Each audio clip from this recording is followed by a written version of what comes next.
All right, we are going to get started. So thank you everyone for joining us today. We're excited to be sharing a look at the future of gardening with you. My name is Kathleen Hennessy and I'm with Axiom Marketing. I've worked in horticulture marketing for about 20 years and I'm an avid gardener. So just like you, I am excited for today's discussion. I'll be introducing the experts from Monrovia in just a bit, but first we'd like to cover just a few details with you. We have a large group today, but you will only be seeing the presenters. Attendees are muted and your cameras are turned off, so we can't see you or hear you. But we are encouraging you to participate.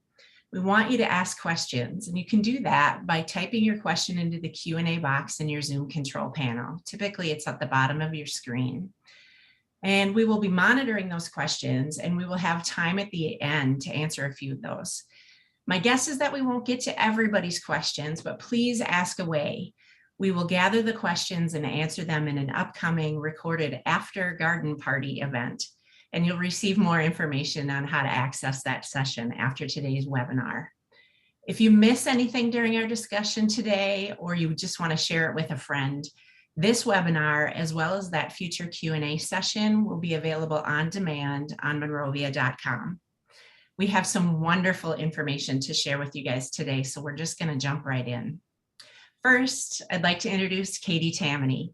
Katie's official title is Chief Marketing Officer, but she really fills the role of Chief Storyteller and Trend Spotter here at Monrovia. Katie has more than 20 years of expertise in lifestyle and leisure industries, and she's been tracking trends and helping companies and organizations prepare for the future throughout her career. In 2001, she became the youngest editor-in-chief of Sunset Magazine and Sunset Books in the company's history. So for those of you who aren't familiar with Sunset Magazine, it really is the premier authority of lifestyle in the West. Katie has an intuitive sense of what drives authentic changes in consumer lifestyle interests. She has served as a consultant with numerous food companies and has led the outreach efforts for a major modern art museum. She's long been interested in the intersections of garden, art, health, and well-being. She's a longtime avid gardener, and in 2020, she returned to Monrovia to lead its consumer marketing into the future. I'd also like you to meet Georgia Clay. Georgia is the new plants manager at Monrovia, which is really a formal way of saying she's our go-to expert for everything plants. In her role, she works with breeders and plant finders from around the world to bring new plants to market for Monrovia. She is a true plant trend finder, trialing and testing varieties that we as consumers may not see on the market for many years. Georgia is a rising star in the horticulture field with experiences in many areas of the industry, including retail, plant breeding, and landscaping.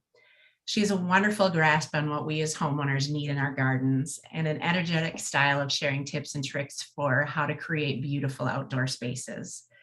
Georgia holds a degree in horticulture with a focus on ecological and sustainable production from Oregon State University. So hello, Katie. Hello, Georgia. I'm just going to let you guys take it away. Thank you, Kathleen. It's really a pleasure to be talking about the future of gardening because I think the future is an essential part of gardening. Time is an essential part of gardening. In fact, gardening is the one field of design that actually works in 4 dimensions. Time is that essential ingredient. I'm going to be speaking today about key trends that we're thinking of for the future that are shaping what we're growing and what we're seeing consumers are most interested in the next decade. And then Georgia will be speaking about the specific plants that exemplify those trends. So let's start with a definition of what we mean by trend. Dictionary defines a trend as a general direction in which something is developing or changing, a prevailing tendency, a current style or preference. And simply put, for us, it's an idea, behavior, or taste that is becoming more and more popular. For me, as someone who has been in marketing for actually over 25 years, I realize trend watching has always been important to my work.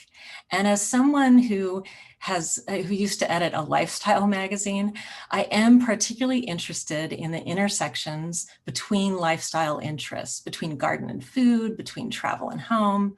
I'm also interested in intersections between various types of visual beauty, gardening and art, for example, or gardening and fashion. We don't garden in isolation, away from other influences in our lives. Gardening is a leisure activity that is connected to our other sensory experiences, consciously and unconsciously. Tastes can ebb and flow, colors come and go, and things that at first feel strange and peculiar gradually take hold in our consciousness, in our appetite for something new. So a little bit about how we look at trends and how we look at these intersections. I look for common threads across areas of our lives, examining what's emerging in various media, including magazines, websites, social media, and what are the idea generators, especially visual generators, photographers, stylists, editors of magazines, fashion experts. What are they doing? What are they saying about how they want to live? We also look at what consumers are saying, how they're spending, what's going on in retail. So we're constantly scanning the field to really get a sense of the zeitgeist. And then we also do a lot of testing and surveying with two groups especially. One is our group of Monrovia gardeners, people that are subscribing to our newsletter or following us on social media. We're looking very closely at what they're attracted to.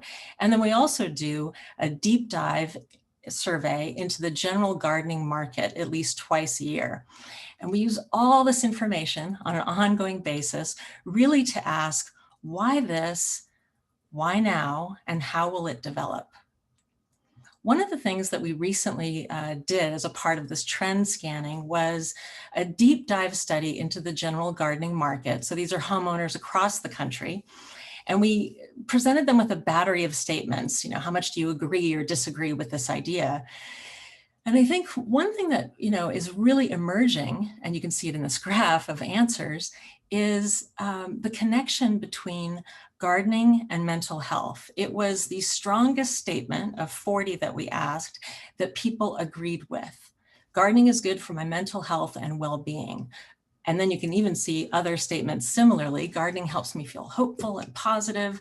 Gardening allows me to just be, keeps my mind off of other things. And I think how this is translating actually right now into plants is coming through in a few ways, not just indoor plants, although we've definitely seen that rise, but also in three key categories. One is an interest in plants with movement and sound that add to our sensory experience of the garden. We've seen tremendous interest in new grasses, in plants with texture, to capture the wind, to capture a sense of time and space. We've also seen a return in interest in nostalgia plants, lilacs, gardenias. Garden centers, I'm sure saw a lot of this last year, a strong interest in fragrance, because again, that adds to our sensory sense of comfort in the garden. And then finally, a real growth in what we call happy colors, and not just the colors, the bright colors themselves of pinks and yellows, but actually the way people are talking about how these colors make them feel. We're seeing a rise in social media around how plants, this is my happy plant, gardening is my happy place. And so these three trends together are tracking with this overall connection that people are making between plants and mental health. And I'll talk a bit more about that as we go along. There's also a lot of science behind trends. This graph talking about the diffusion of innovation was created by Everett Rogers in the 1960s, a sociologist who really looked at how do innovations really cross over and become, especially for products, become major product launches like the iPhone, for instance. And so what happens is that the innovators, the sort of leading edge people that really are the risk takers and creators, that's about 2% of us, they get interested in something, try something, and then the early adopters jump on that with very little information. They don't need a lot of nudging. That early adopter group is about 13% of us. But to really become a trend, you have to cross over the chasm, and you have to reach people that are a bit more pragmatic, what we call the early majority, and then the late majority. And I think when you're in this mature zone, then a trend is really taking hold. When we think about the trend of cottagecore, for instance, which a lot of people are talking about, that's in a maturity state. That's in an early majority, late majority state. And then the laggard state is when, obviously the people that are, last to get on the bandwagon do. And I think of this as when my mom finally got a smartphone or joined social media. So let's talk about some of the trends that we're looking at for the future based on what I just shared. So the first trend I want to share is what we're calling the Garden of Abundance, or the Garden of Eden. Now, edible gardening has obviously been a macro trend for decades, so that's not what I'm talking about. The Garden of Abundance is something else, something different. And you can see this image on the bottom part of the screen. The art image is really a depiction of the Garden of Eden. And what the Garden of Abundance is about is really weaving your edibles and your pollinating plants and everything that makes your garden feel really fertile. You're weaving it throughout your garden space. It's not about having a raised bed separately. It's really about intertwining your edibles into your landscape and thinking about the ornamental beauty of those plants. It's also thinking about your soil.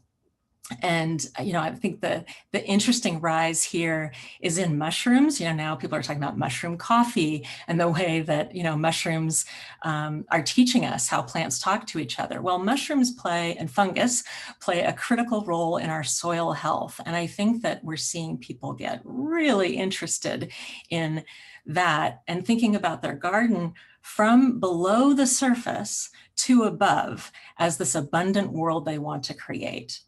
We're starting to see people think beyond pollinators and bees and butterflies to include birds and other wildlife in their gardening. So this trend of gardening of abundance, we're seeing it from a lot of designers, but now we're starting to see it take hold in how people are planting in their gardens. And Georgia's going to tell you a little bit about some of the plants that are really leading the way.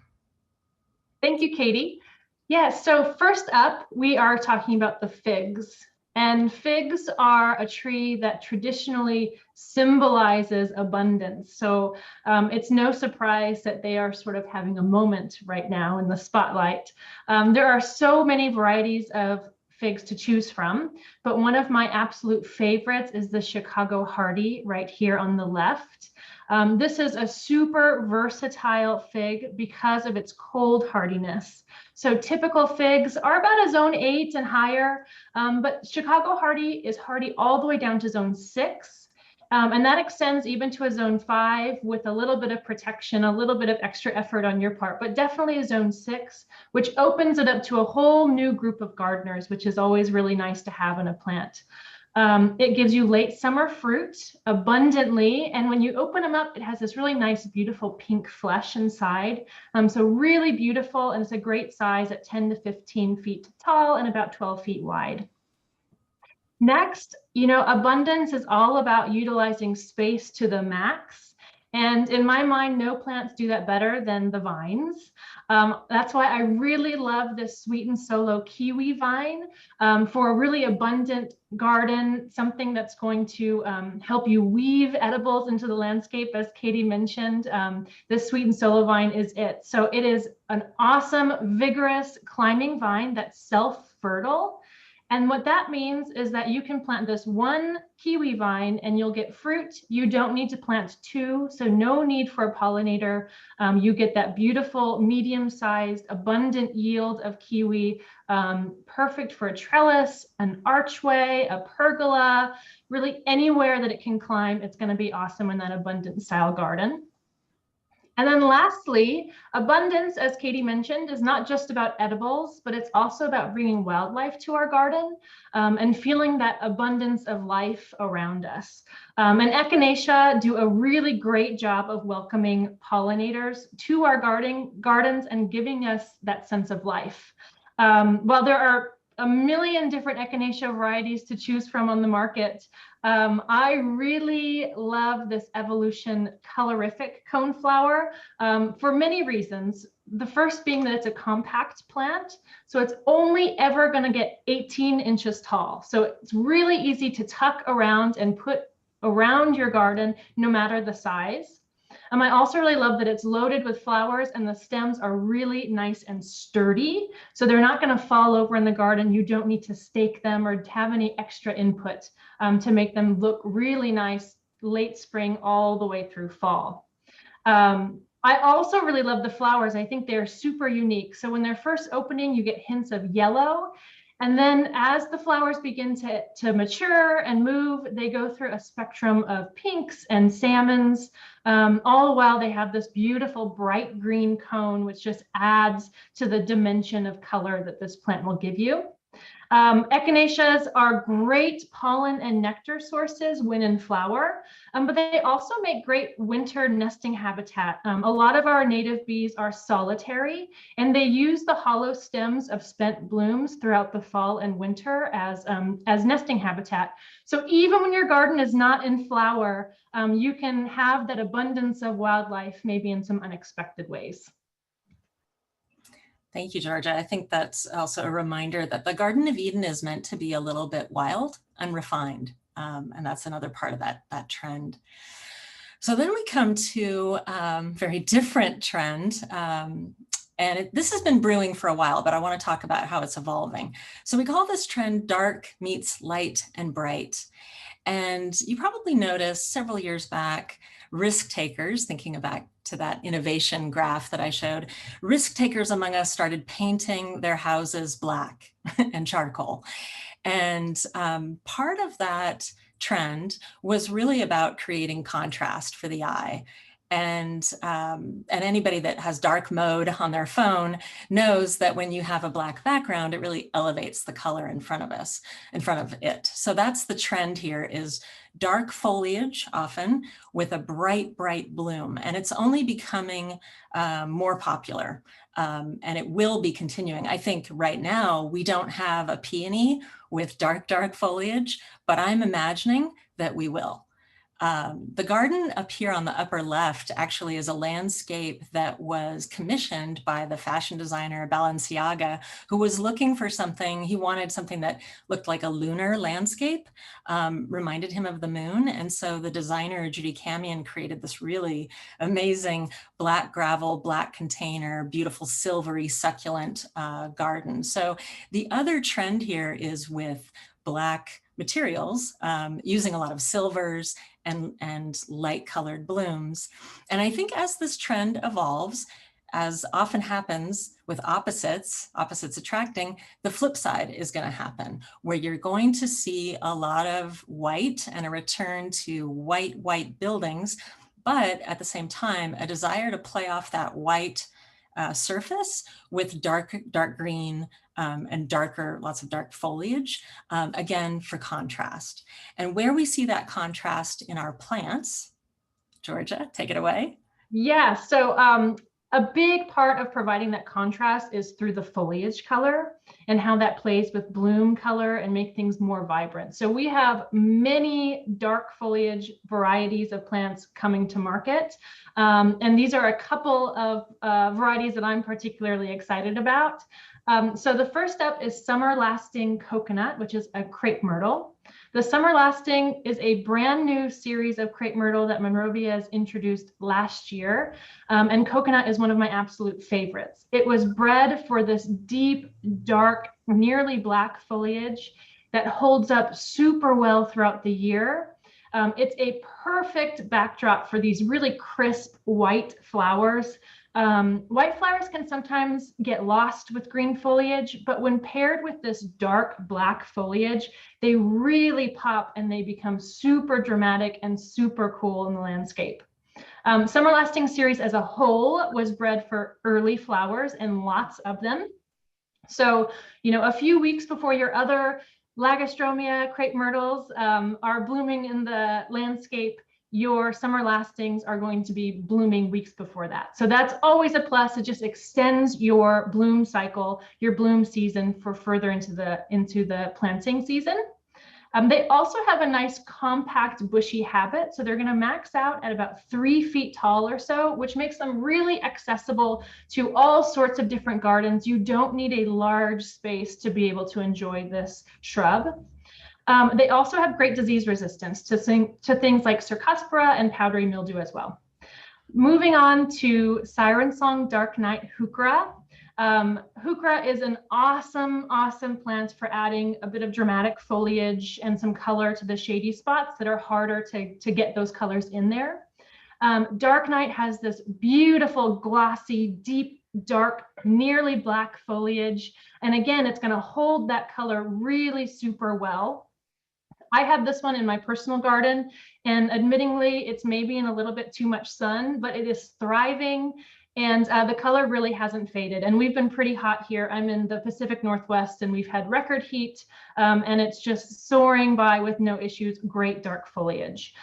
These look stunning when contrasted with greenery and other bright colors. So you can see in this photo, there's a nice fern in the background that really plays with that contrast well. And then lastly is Happy Days Dahlia. So there are many colors in the Happy Days series. This one here is orange-red bicolor. Katie mentioned having a peony with dark foliage, and while we don't have that yet, I feel that we have that same concept here with, a really classic plant, the dahlia, that's been made new again with this gorgeous, dark, deep, dark foliage. It looks amazing when paired with the Happy Days bright, happy flowers, and it really makes them even more bright and even more vivid in the garden.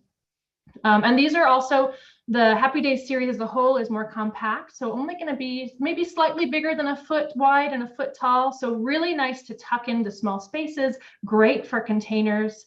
They can be overwintered in zone 8 and up. Otherwise, they make awesome annual flowers in your colder regions as well. Thanks, Georgia.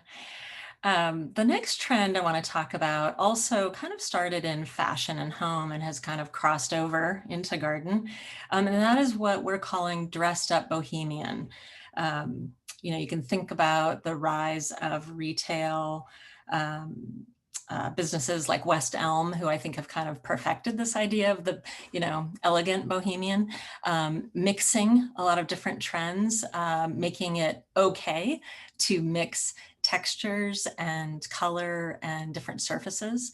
And how that shows up in a dressed up bohemian landscape is similar. Seeing lots of texture. You'll see kind of statement plants and foliage with graphic kind of pattern in the midst of more ordinary looking plants to create this striking, again, contrast, but it's a little more warm than the contrast I was talking about before with the dark and the bright. This has more nuances to it. It's also a way of thinking about the garden, the dressed up bohemian, in a very relaxed way. So you'll see a lot of sleeping nooks and napping places in the landscape in this kind of design trend. And yes, even macrame makes its way back in.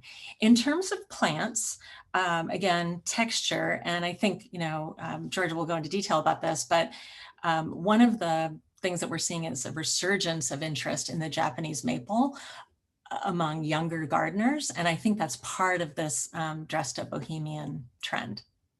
Yeah, I would absolutely agree, Katie. Thank you. Yeah, Japanese maples are great because they add a lot of color. So you get that beautiful burgundy color. Fall color can come from Japanese maples, and they give you this really lacy, soft texture as well. So it's a great statement that adds some soft texture and gives you some dappled light throughout your garden as well.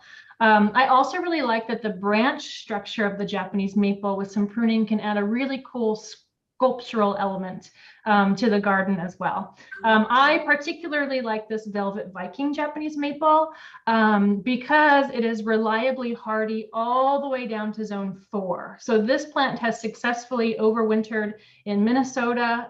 The original plant was found there and it was 15 years old. So we know it's reliably hardy. And that makes it a really interesting, unique addition to the colder regions gardens where you may not see these older Japanese maples thrive so much as you would this Velvet Viking. I also really love that it's a great size for both gardens and containers. So you can choose how you want to play with this in your Bohemian garden, as it tops out at about 3 feet tall by 5 feet wide or so. And then in the middle here, we have Camouflage, which is a variegated Japanese Aurelia. This is another super unique plant that provides a ton of texture and really interesting funky foliage in sort of a shady garden or patio as well. So you get these really awesome, camouflage modeling of yellows, limes, and greens. They also are really nice because while the zones are zone 7 through 10, these make great house plants. So it's something that is really versatile. You can use it in a container in your Bohemian style garden, maybe in your, I can see this in a napping nook. And then when it gets colder, you can bring it inside and use it to brighten up your indoor space as well. So really quite versatile. And then moving on is Sedum. Sedum is a great plant. I believe it gives a nice casual, free look to the garden. One of the troubles with sedum is that sometimes oftentimes they grow, and when they flower, they'll split open in the middle, flopping and looking kind of untidy. But I like this Evolution Purple Crush sedum because it was specifically bred for strong stems that are not going to flop in the garden. So that gives you that loose, casual, bohemian look that you're going for, but it's staying refined, it's staying upright and nice. You can really enjoy the look that it brings. I also really love the sort of ombre effect of the blooms. The purple buds open to shades of pink. So at one time you get the pink and the purples playing really nicely together and providing this really beautiful ombre effect in the garden. Yeah, and that ombre effect is a key part of the Bohemian, trend, really seeing different colors on one plant like you would different colors on one kind of fabric or, another treatment in another, fashion or home.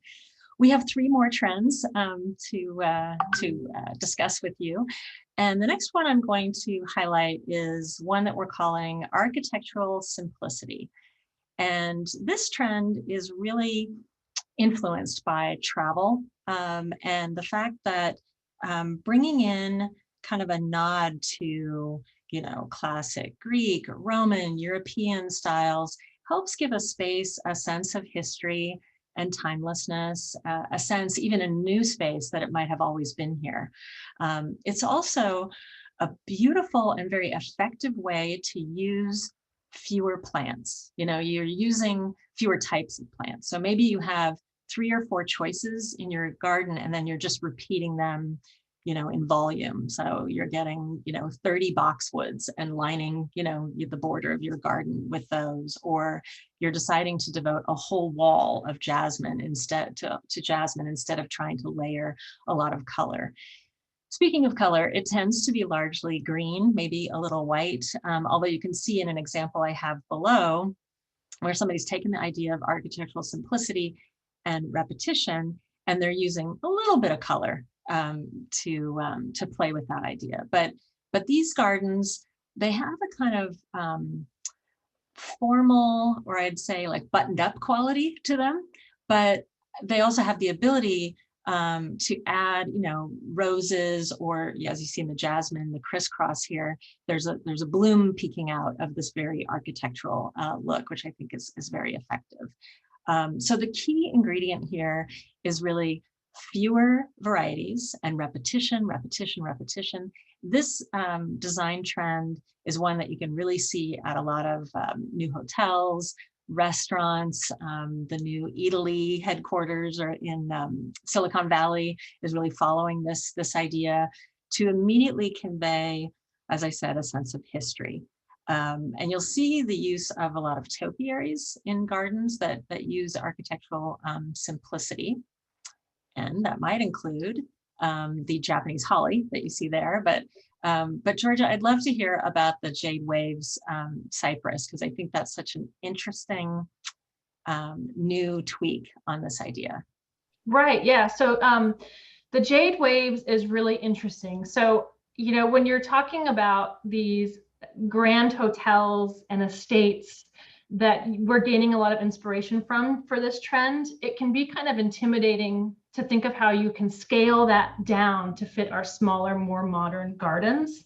And that's what Jade Waves is doing. So we're taking an awesome foundation backdrop plant and making it more compact and putting it into a more manageable size for those smaller gardens. So you can replicate those inspirations of the estates and the hotels in your own backyard. So this is a traditional Chamaecyparis, which is Jade Waves, can be 16 plus feet tall, but Jade Waves is half that. So that is going to max out at 8 feet tall. So it just allows us to get that sort of timeless look in our smaller spaces. So I really appreciate that plant for that purpose. And then in the middle here is Luxus, which is a compact Japanese holly. So you had mentioned boxwoods being sort of a classic staple in this type of garden. They are awesome for adding that simplicity and repeatable nature. But with more gardens and more growers having issues with things like boxwood blight, and now the box tree moth that's just made its way into the States, alternatives to boxwoods are becoming more desirable. And it's something that we at Monrovia are definitely keeping an eye on. And this Luxus compact Japanese holly hits the mark perfectly for boxwood alternative.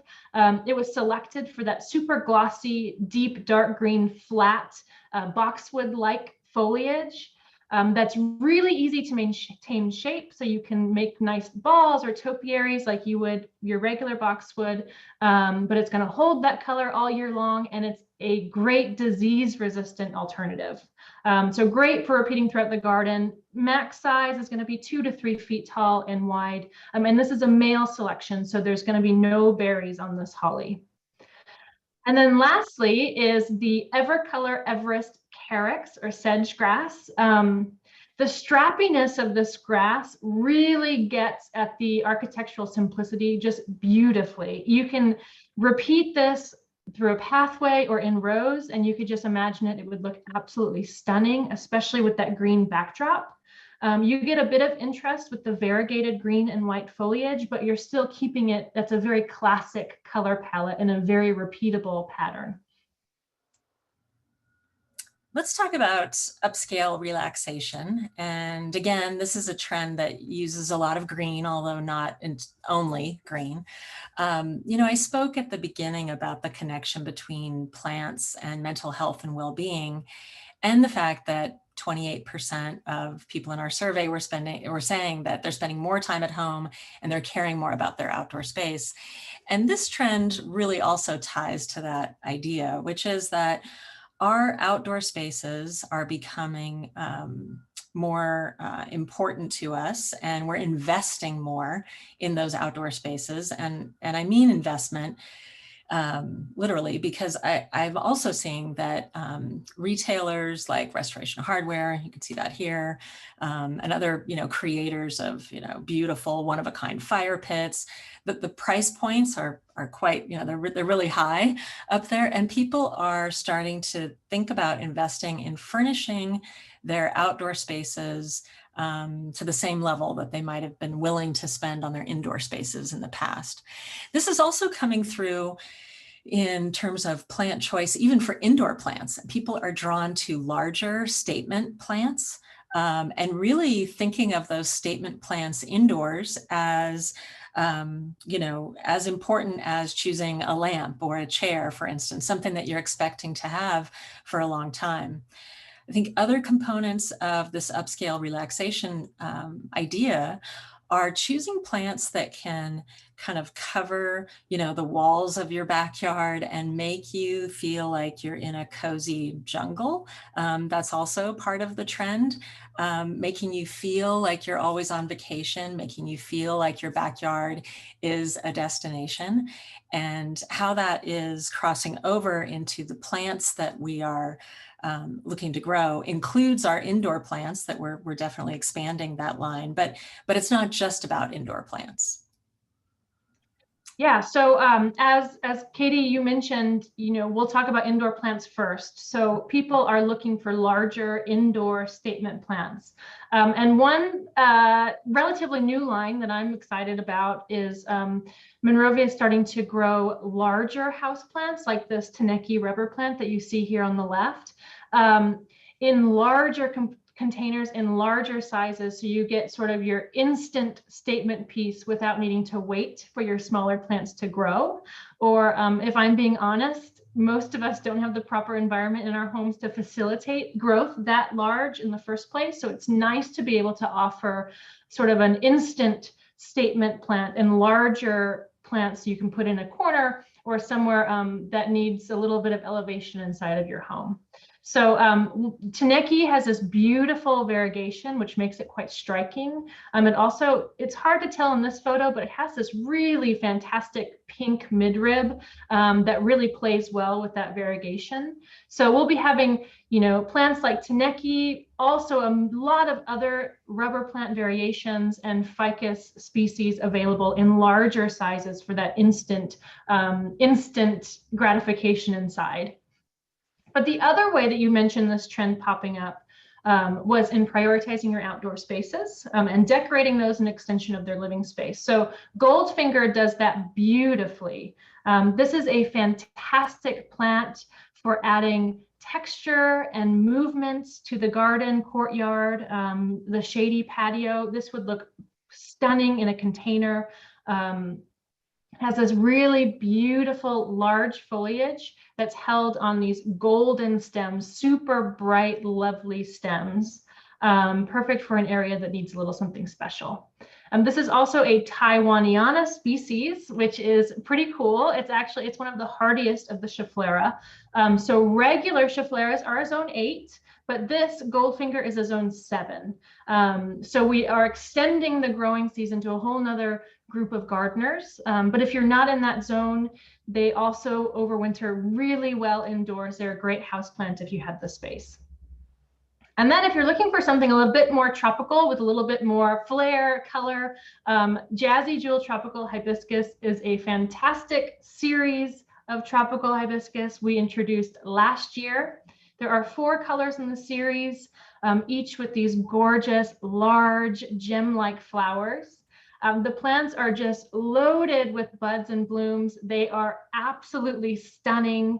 I really love the structure of these plants. They make great container specimens. They're only going to be about 4 feet high and wide. So really nice, big enough to make a statement, but also small enough to remain in check and be really versatile.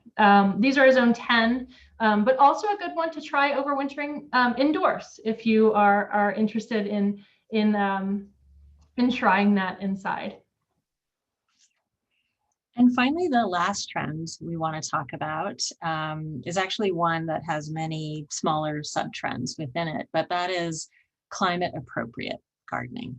And the fact that our gardening conditions are all changing in a changing climate world means that we're going to have to start thinking beyond natives even more than we have been. We're going to have to start thinking about a few things. One is being more particular about the plants that we decide to put into our gardens and how they're going to last over time means that we're going to be asking more of our plants. They're going to have to be more bulletproof. They're going to have to be more multi-use. They're going to have to look better in landscapes that are going to frankly rely on a little bit more hardscaping, as you can see in the 2 examples on the left, when it comes to being in the West, in the drought, in fire-wise landscaping. These have to be plants that are that look good, having you know, less around them, so to speak. I'm thinking about the firescaping design trend that's going on where people have to leave, you know, 10 feet of distance between their home and plants. And so how's that going to look is really going to guide some of our plant choices. I think the other important component of this is looking at plants that are growing really well in climates that are similar to where we're living. So they may not be natives to those places yet, but we're going to be looking for plants, let's say from dry areas such as Australia, and that the middle image here is from a publication in Australia, bringing plants, you know, here from other drought prone environments. And then it's not just drought that we're talking about. When I say climate appropriate, I'm also thinking about what is happening with, you know, many other parts of the country where we're experiencing record intense rainfall that is causing severe flooding. And how is that changing the way that we're landscaping with more permeable landscapes that can really take the water, bioswales, areas of the garden that can hold water, but also plants that can stand up to sustain kind of waterlogging, and thinking about how we'll have to choose plants that can really withstand extremes at either end of the spectrum. And so some of these more bulletproof plants that we're looking at and growing now and thinking will inform the future. Georgia, take it away. We've got actually a lot more plants to talk about in this trend, I think. Yeah, so this is a little harder to nail down because, you know, everything is so specific to your region. But there are a couple of plants that really, I think, stand out for being bulletproof and being able to withstand changing environments. So the first one here is brake lights, which is a red yucca. This is one of those that has an extremely low water requirement. So great for the xeric garden. Bonus that it's a great hummingbird attractant too, so you can have xeric and also be abundant. But I love, it has this beautiful bright fire engine red flower that are held on these sturdy flower stalks about 3 feet above the foliage. So while that is still tall for a statement, it's much shorter than a lot of the yuccas can get. So they're really tidy, really super bright, and very low water requirement. And then in the middle here is potentilla. Potentilla is one of those, I feel, overlooked plants. It natively grows throughout many areas in the northern parts of North America, found in all sorts of different environments, from wet meadows to dry rocky bluffs to mountainsides. It is incredibly foolproof because it is so versatile and adaptable. I really love that these new varieties that are coming out that are sort of reinvigorating this genus of plants. So something like ginger snap that you see here, which is providing this really great color, larger flowers, abundant repeat flowering in this shrub that is super hardy and super low maintenance. So I'm really excited about, you know, exploring these types of genus that may be overlooked and invigorating them with some new characteristics. And that's safe to say with sparkler as well next to it. This is an arrowwood viburnum, another North American selection. So arrowwood viburnum are native from Maine all the way down to Florida. So that's a huge, diverse area. And they're found in all sorts of different ways. So, you know, they can be on the margins of wooded areas. They can be found naturally along stream banks. So they're really tolerant of both drought and flooding. And as you mentioned, Katie, the East Coast is seeing a lot of their fair share of flooding. So something like this sparkler would be a great climate appropriate plant for East Coasters. This is a beautiful shrub as well. So it has this really deep, dark, glossy green foliage, large white flowers in abundance. And then one of my favorite parts is the blue-black berries that show up after the flowers. They are really large. They're a treat for the gardener because they're beautiful. They're also a treat for the birds as well. And then the next three, this is the last three, is daylily. So daylilies are quite versatile as well. They have roots that absorb and store water, which makes them great at withstanding both dry and wet conditions. They can be in standing water or they can be in complete drought, and they are going to ride through it.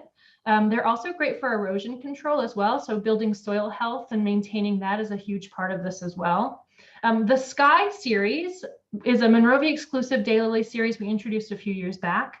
This Titan Sky is really super special because it's a tetraploid. So it has these beautiful flowers, but the tetraploidy inside of this plant gives it this really thick, waxy flower that makes it super tough, and it makes it last a really long time on the plant. So typical daylilies, each flower, it's going to last about a day, hence the name. But with Titan, it's going to last up to a week. So you really do get an extended bloom time on this plant that really has a lot of benefits to using in the landscape. And in the middle here is Dark Star. This is a 9-bark or Physocarpus, another plant that is totally bulletproof. This Dark Star is brand new. We're introducing it in 2022. So really excited. Stay tuned for this one. I love the foliage on this plant. In the spring, the new growth comes out bright burgundy red, and then it ages to this really deep, dark purple. It's some of the darkest purple foliage that I've seen to date, and I've trialed a lot of Physocarpus. I've seen a lot of purple foliage, and this is really fantastic. 9-bark is an amazing plant in general. Again, it can tolerate a wide range of soil types, as well as periods of both drought and wet. So whatever dilemma you are facing, 9-bark can probably ride through that pretty well. And then lastly is Gara. Gara is one of those plants that typically get sent to the back of the garden because it gets huge and it needs a lot of staking and it flops over. Steffi is fantastic because it's compact. It blooms right above the foliage, staying 2 feet or under at maximum. So you can finally plant it in your front garden beds. It's going to look beautiful.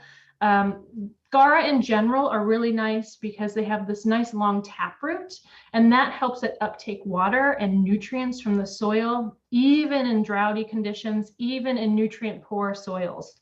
So really an easy care, low maintenance plant with a better form, improved habit, loads of flowers. And this Steffi series was bred in Israel as well, so super heat tolerant. So it can really ride through all the heat waves that we're experiencing now really super well, which is great now and will be even more important as we look into the future. Thanks, Georgia. You know, so those are the key trends that are shaping what you're going to be seeing and hearing from Monrovia in the coming years. And I think we have some time for a few questions before we end the session. So I'll turn this back over to Kathleen. Sounds great. We did have quite a few questions come in, and it was wonderful. It seems like we have a great group here that could talk about plants all day long. I just want to let everybody know too that we will have time for a few of them today, but we would love to provide more details than we have time to get into today. We've only got a few minutes here, so we'll be answering those questions in an upcoming on-demand event that you will be able to access on monrovia.com. So lots of questions about specific plants, as you can imagine, lots of questions about how the trends will fit in to individual gardens and their spaces that they're creating.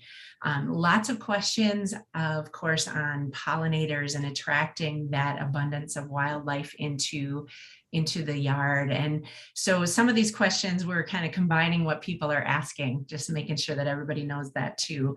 But one of the questions on pollinators I thought was interesting was, as you talked about dark foliage, does the dark foliage make a difference in attracting pollinators?